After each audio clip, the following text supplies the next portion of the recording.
Islam's message on slavery is multifaceted and has evolved over time.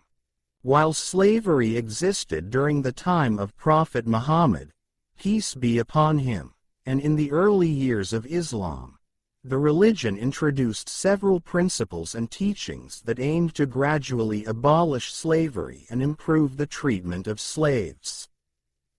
Islam emphasizes the inherent dignity and equality of all human beings. The Quran states that all humans are created from a single soul and are equal before God, regardless of their race, ethnicity, or social status.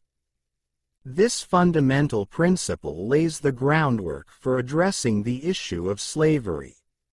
Islam encourages the emancipation of slaves and regards it as a virtuous act.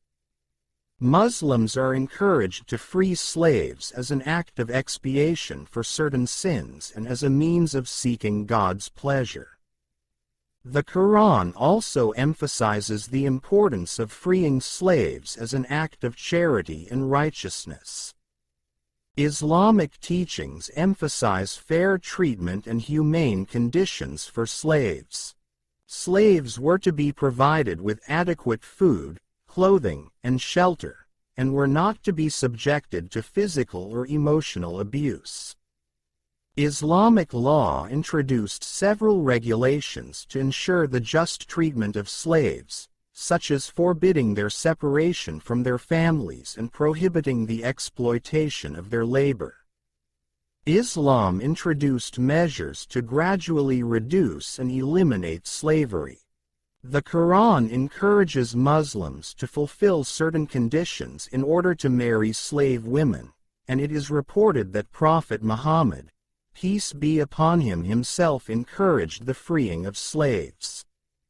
Islamic scholars throughout history have advocated for the liberation of slaves and stressed the importance of treating them with kindness and fairness. It is essential to note that while Islam introduced reforms and encouraged the emancipation of slaves, the full abolition of slavery took time and was a gradual process.